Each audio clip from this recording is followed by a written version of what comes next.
Hello, everybody. This is, I believe, our 8th lecture. Or no, was it our 8th? Yes, it's our 8th lecture. Today we're going to be continuing social code anthropology, and we will be covering race, ethnicity, nationality. Okay. So quick announcements. Nothing is due this week except for the quiz. The quiz is due on Friday. There might be reflection due next week, but I got to see where we are in the material. And then the reflection 3 will be due, and then there will be a week where we do the midterm. Okay, we are coming close to the halfway point in the semester. The spring break's coming up, so just keep your eyes open for that. Make sure to keep on reading my emails, looking up on the looking in the class and stuff like that. You'll be good to go. All right. So we're gonna start off with a quick video about race, ethnicity, and nationality with the YouTube video. Let me actually see. Hopefully they won't flag it for stuff. But yeah. So I just wanted you to pay attention. Just please pay attention to race, ethnicity, and nationality in this. I really like this video because it kind of gives you an easy kind of analogy to use for race, ethnicity, and nationality, because a lot of times in our mainstream society we kind of use the terms or I shouldn't say incorrectly. We use the terms differently. So just keep that in mind while we watch this video. Let me mute myself. Race, ethnicity, and nationality are three terms that get thrown around a lot, and all too often they're used interchangeably, ignored, or just used incorrectly. But each of these words actually has a very distinct meaning, and I'm going to talk about them today using my favorite candy, jelly beans. Let's start with race. Now, you may have heard someone say, race is a human construct, and that's true. Race is a mode of categorization that's based on physical appearance. So in the case of jelly beans, race is color. Because race is based on appearance, to some degree it's ascribed, meaning that people are assigned into racial categories based on what other people see.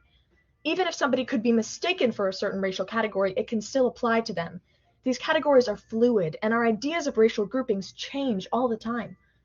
It's also important to remember that a person can have parents with two different racial backgrounds.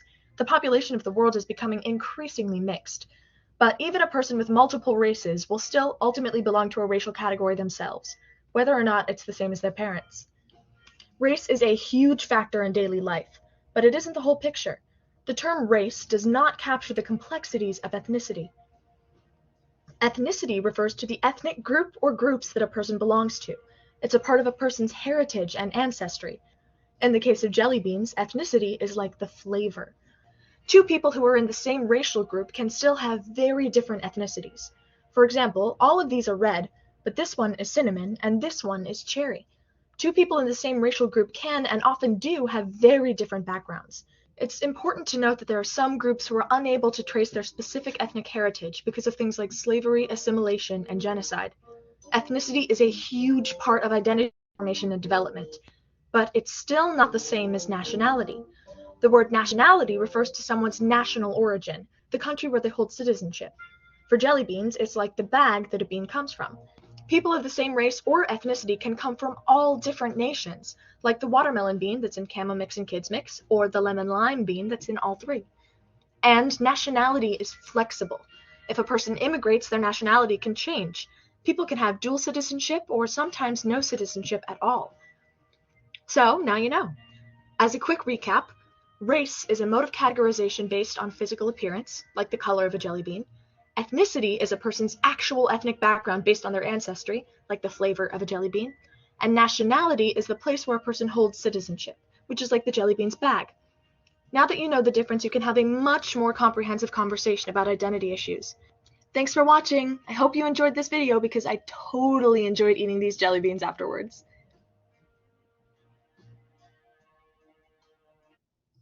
All right. So that was the video on race, ethnicity, and nationality.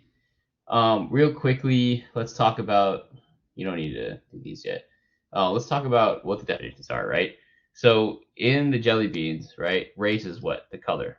Okay, so that could be white, black, or sorry, in our American society, it's white, black, Asian, Native American, and Hispanic,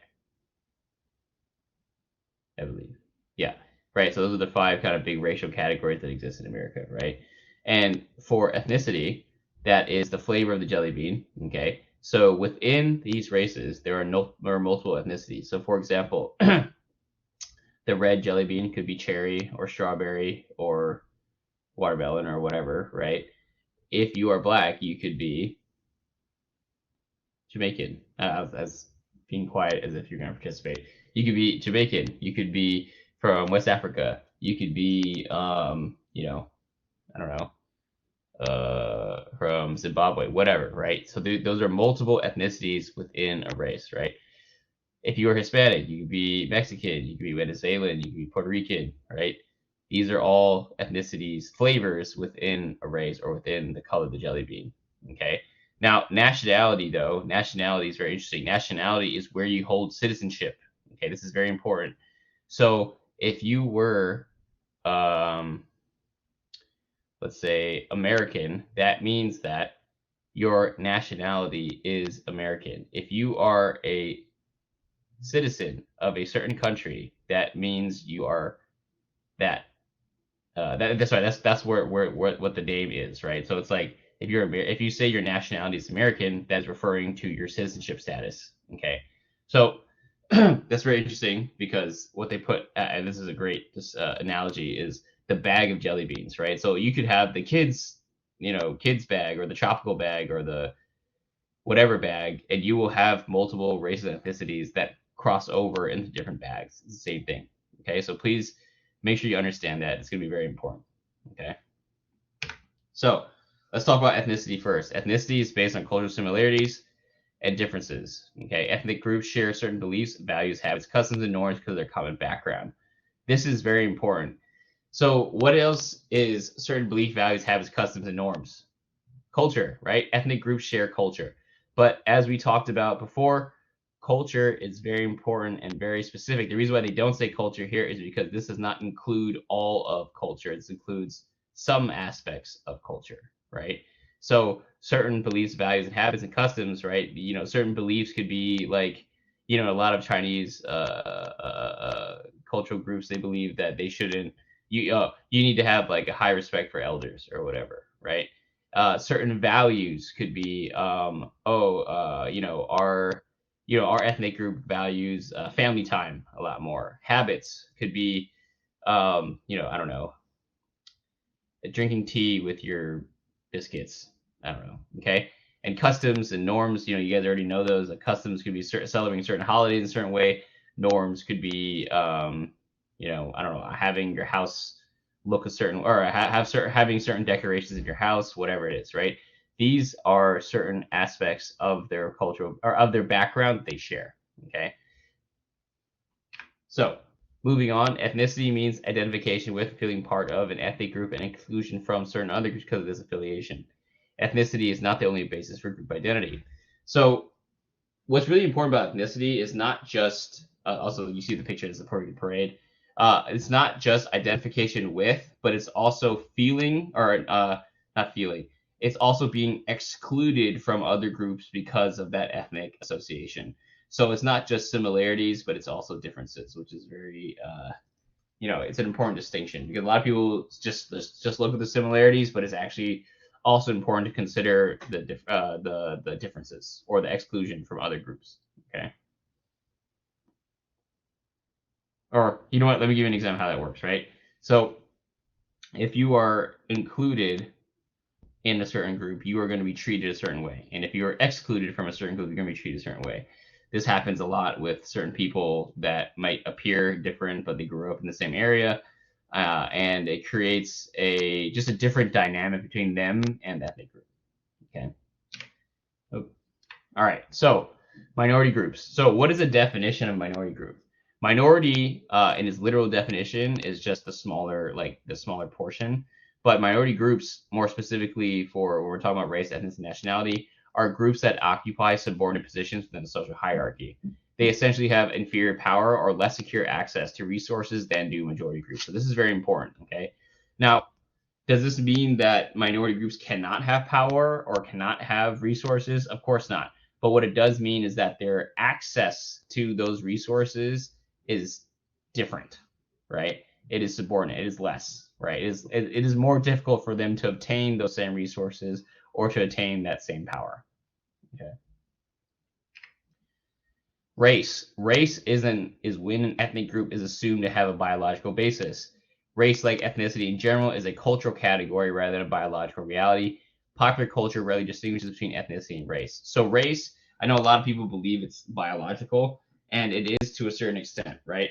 When we're talking about biology, yes, the pigments of your skin, right? The certain physical physical appearances of people may be different, but in reality, race is a cultural category, right? And why is that? Well, it's because when we talk about race, we talk about biology, right? But what part of biology are we talking about? If you're just talking about skin color and physical features, sure, okay, race is biological. But ultimately, everything after that is cultural. So, for example, when people say black people from Africa, well, that's not ultimately true. I mean, sorry, it's true, but if you want to be technical, are you talking about like from Africa in the last 5,000 years? Because if that's the case, then a lot of us are from Africa, right? Are you just talking about from the last 200 years, last 100 years? Because, if you're talking to a lot of African Americans that have been here for a long time, it's been longer than that since they've been in Africa. So what are we really talking about, right? So that association with Africa, for example, is a cultural assumption. It is not a biological assumption. Okay. Most Americans acquire their racial identity at birth, but race isn't based on biology or on simple ancestry, right? And so to further prove this point, right, you look at race, right? Race is if it was biological, these things wouldn't be true, right? So, for example, mixed black children are still considered black, hypodescent, right? Great example of that, right, is Drake, right? Drizzy Drake. Yes, is he half Jewish? Absolutely. But there are other there is it is quite obvious that society and mainstream, or at least mainstream society in America, labels him as black, right? And he's accepted as black in America. Okay. That is a cultural thing because if he did not have certain physical features, despite him being half black or despite him being half Jewish, he would not be accepted by that same group. Okay. So basically what I'm saying is that if it was actually based on biology or on ancestry, then Drake would be treated different, or Drake is treated different depending on how he looks. So then we're not really looking at biology. We're looking at how we define black or how we define Jewish. Does that make sense? Okay. So another one, this one you guys might not be as familiar with, but this is very apparent in Arizona when I was going to college there. Many Americans with a native or Latino grandparent consider themselves white.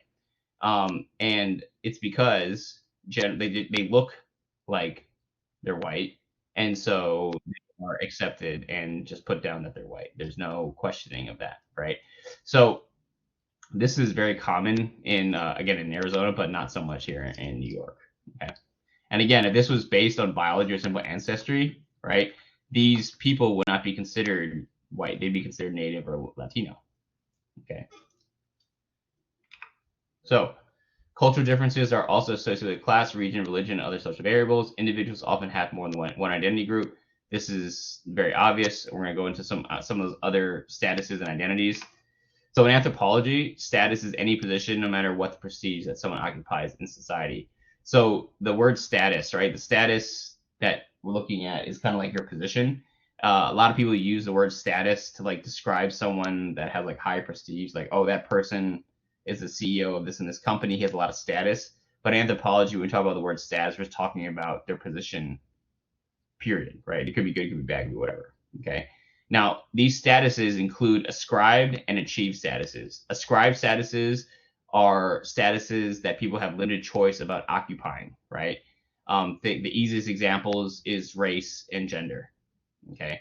Um, Achieved statuses come through choices, actions, efforts, talents, or accomplishments. This is stuff that basically you can get. Now, you have to be careful with the word achieve, though. It's not always a good thing, right? You can achieve to be a physician by going to school and passing these tests. You can achieve to be a father by having a kid, but you could also achieve to be a felon by committing certain types of crimes. These are achieved statuses, right? Now, ascribed statuses would be, although they are very difficult to change, they are not impossible to change, right? Some exceptions are Caitlyn Jenner. I'm sure everyone here is familiar with Caitlyn Jenner. She used to be Bruce Jenner. She changed her gender identity, whatever, however many years ago, and now she's a she, right?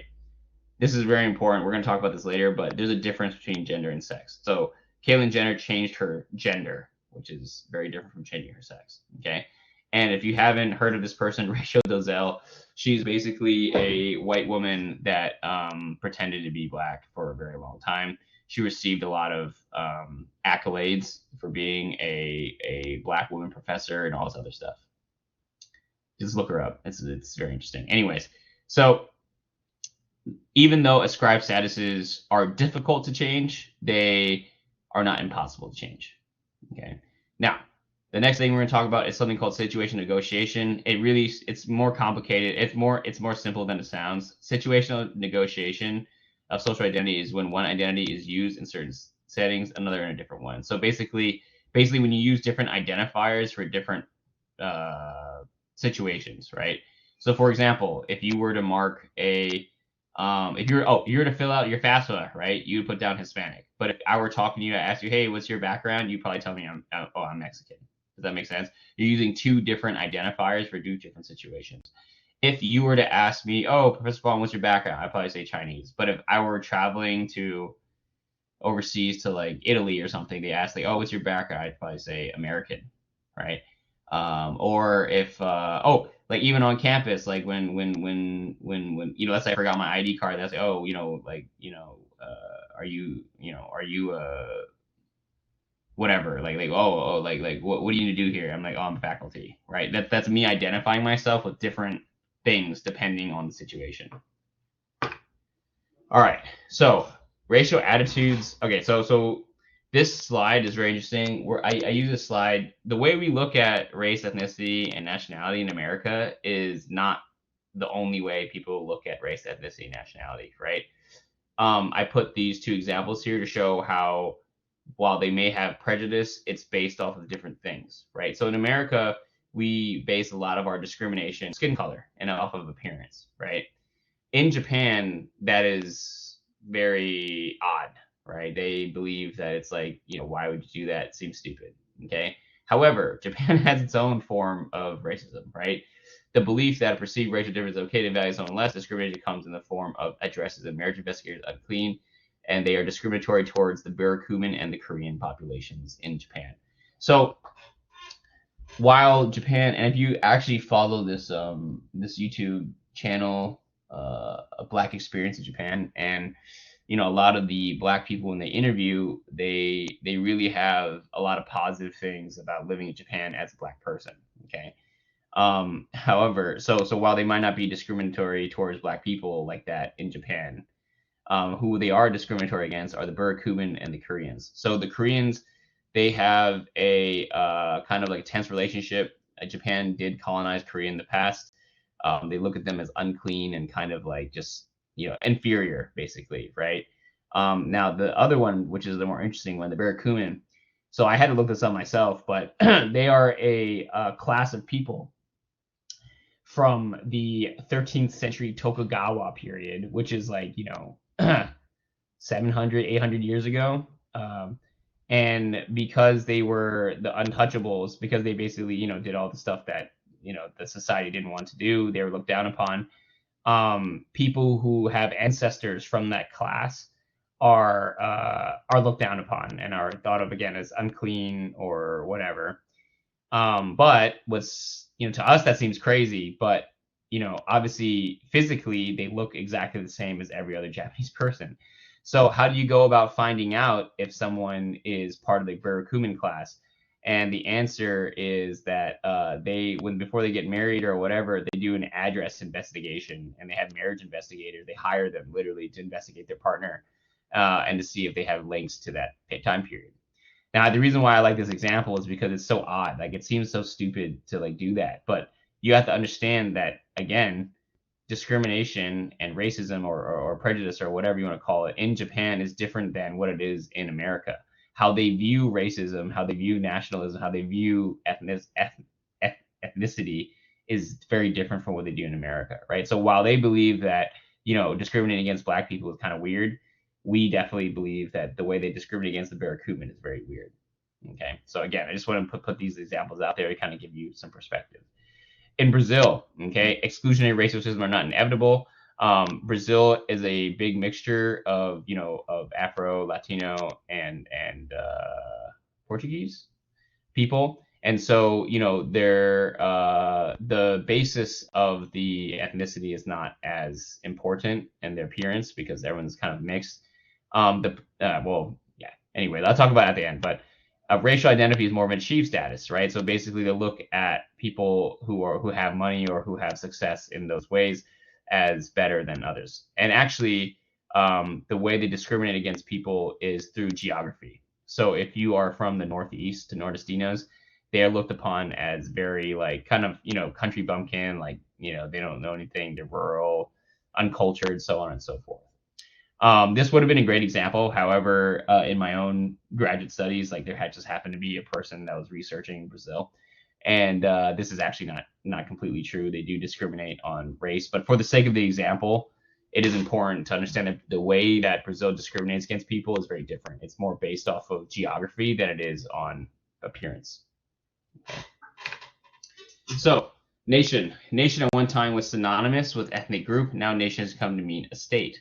So, in the past, as you can tell, by even the language you use, when that person, is tell Mexican culture, Chinese culture, Japanese culture, right? We associate a nation and a culture, or sorry, a nation and a cultural practice or a cultural group, right? But now, especially nowadays, because it's so easy to move back to different places and things have basically changed a lot. Um, it's changed, right? So now it's starting to move towards more like, hey, this is describing a state, basically like, American, like the country, America, the country, as opposed to American, like the culture, because of migration, colonialism, people moving back and forth. A lot of places are not ethnically homogenous, which means that they do not only have one quote unquote ethnicity, they usually have multiple, right? And no matter where you go, they're going to have quite a large minority group.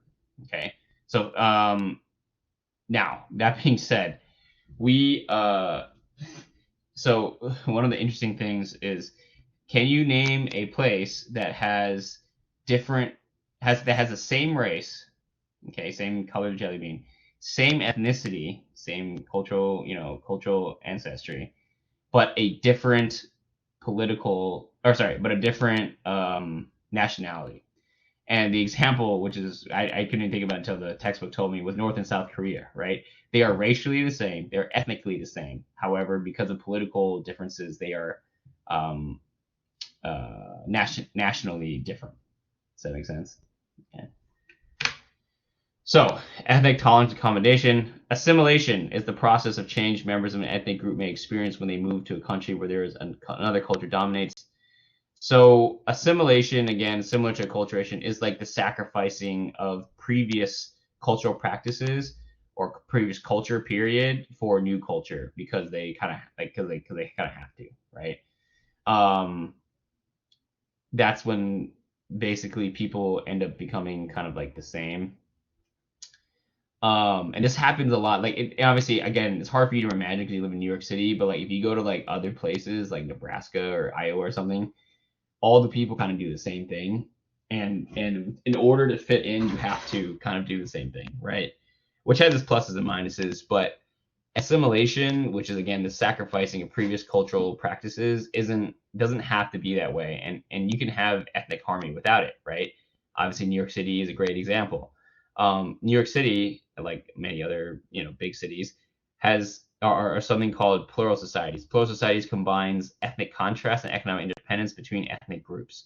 Now, that is a lot of words, but let me give you an example. So, for example, in Chinatown, in Little Haiti, like in Caribbean neighborhoods and stuff like that, you see that there are a lot of services that basically only exist in America, but in, for example, Chinese or in French or in Spanish to serve the community. For example, in Chinatown, there are a bunch of accountants that do your taxes. They obviously speak Chinese, but they file taxes obviously for for your American taxes, right? There are lawyers, doctors, what construction workers, right? These are all different examples of services they provide in the language and in the culture that certain groups are comfortable with, right? And that is existing within American society in another language, but in the context of the American like city, if that makes sense, right? So it's like, for example, it's not like the Chinese people are filing taxes for China. Obviously, they are Chinese people here that are citizens that don't know how to speak English very well that go to this accountant because he speaks Chinese and does their American taxes for them. Does that make sense? Or services their American taxes for them. Okay. That is a great example of plural society because basically they can have ethnic differences, they can have cultural differences, but they are still within the nation of America. Okay. Now, the view of cultural diversity as good is multiculturalism. This seeks ways for people to understand and interact that don't depend on sameness, but rather on respect for differences. Now, the best analogy I give you is a salad versus a melting pot. The reason why I don't like the melting pot analogy is because if you ever made anything in a melting pot, like a chili or whatever, everything kind of tastes the same, right? However, when you have a salad, it's kind of like all these different ingredients. They still taste like their own, they themselves, right? So it's like you have lettuce, tomato, onion, bell peppers, or whatever, right? You still, even when the sauce is in there, the bell pepper still tastes like a freaking bell pepper, right? The lettuce still tastes like a lettuce, but it's all brought together by the dressing. That is a better example of a plural society and of multiculturalism, right? Is that we can exist together in one bowl or one society, and still maintain our distinct tastes, but still falling under one nation. Does that make sense? Okay. So assimilation or the melting pot doesn't have to happen. It could also be a salad, which is New York City is a pretty good example of that. So to come full circle, right? How do we really interact with race, ethnicity, and nationality on a daily basis? So race is very interesting and ethnicity is very interesting because actually all three of them are very interesting because the only times you really have to directly deal with it is when we're filling out forms. I'm sure many of you have had to deal with this stuff for like FAFSA or filling out certain things for school or for work or whatever, right? That's the time we have to deal with it directly. Maybe when we're traveling, yeah. So how might these actually change in a different cultural setting? So if, for example, like when you think about the Japanese example where they really discriminatory toward the bird cumin, that's like that everywhere. In America, it's very important, for example, when you apply for federal aid for anything that you put down your racial background. But in Japan, it might not be as important. They might want you to put more. They may be more concerned about where you live, for example, right, as opposed to what race or what ethnicity you are. Okay. Now, the thing about these labels, right, is that they're not super accurate, right? And that's my problem with them. I think what you need to understand, what I want you to take away from this class, is that these things are categories, right? And they're not good or bad. Remember, we talked about in the last lecture. They're nothing. It's nothing to be.